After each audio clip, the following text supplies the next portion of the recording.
We've seen chaos and mayhem ravage throughout the nation, from the coronavirus pandemic, BLM riots, now the latest protests on the U.S. Capitol. But our next guests have written a book that highlights how America's traditional values have been stretched and stressed by cultural changes and the frequency of natural and other disasters. It is called The Military Guide to Armageddon, Battle-Tested Strategies to Prepare Your Life and Soul for the End Times. Joining us now to discuss their book, the authors, Troy Anderson and Colonel David J. Giammona. Colonel Giammona is also a U.S. Army chaplain. I believe I have one of you. Which one are you, sir? Are you the colonel?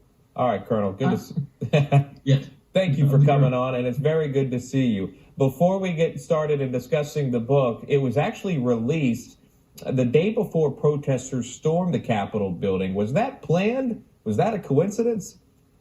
It was not planned, and it's not a coincidence. It just happened to be. We wanted to get the book released a lot earlier, but our publisher, Chosen Books, said, "Hey, we have to release it on the 5th of January." And every interview, everything I've ever talked to in the last few weeks, everybody has said the same thing. Was this planned? It was not. But it is what it is. Timing is of note, for sure. Look, we've seen an array of events throughout 2020, as you know, that seemed like the end of times, which I think was something aforementioned in yours, to some Americans, between COVID, BLM, the 2020 presidential election. No matter what side you're on, why do so many people feel that way, that the end of time narrative? Well, it goes back for 2,000 years. And a lot of people ask me, why now? Why are you talking about the end?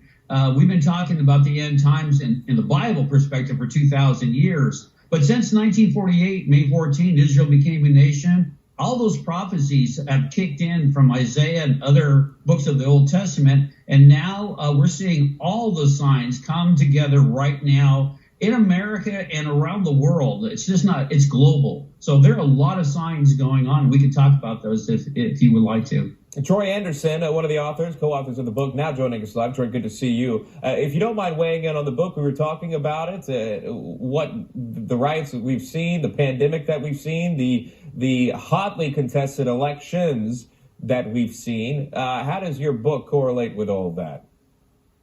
Well, it's we've talked about how remarkable it is that this book came out at this time when the colonel first got a hold of me in early 2018 to help him write this book. He told me that the Lord had actually told him that by the time the book came out, the world would be a completely different place. And little do we know about the COVID-19 pandemic and all these things we've seen unfold. So it's just stunning timing of the release of this book and everything that's happening now. And Troy, I'll go back to you on this. Social conservatives are sounding alarms that when President-elect Biden takes office, his administration and the Democratic Party will restrict religious liberties. The concern for that. How strong are those concerns? Yeah, there's great concerns in the conservative community about the restrictions on religious liberties. Over the last year, we've seen churches closed, churches fined. So that there's great concern, America, about the loss of freedoms we're experiencing and just exactly how the Biden administration is going to handle this. Colonel, I'll go back to you on that. And if you want to elaborate of what, in 12 days from now, Biden takes office on the 20th, what are other worries for other Americans out there when the Biden administration, the Biden-Harris administration comes in? Well, I served under the Obama administration for 8 years in the military, so I understand there's a great deal of concern, especially for social conservatives. The number one is religious freedom being restricted. You're going to hear a lot about hate speech.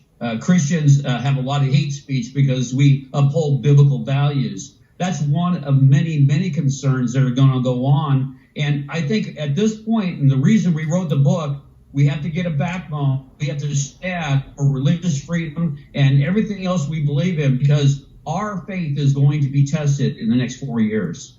We'll leave it right there. Guys, good to see both of you. I appreciate you coming on the broadcast. Have a good weekend. That is Troy Anderson and Colonel David J. Giammona. Thank you for your time.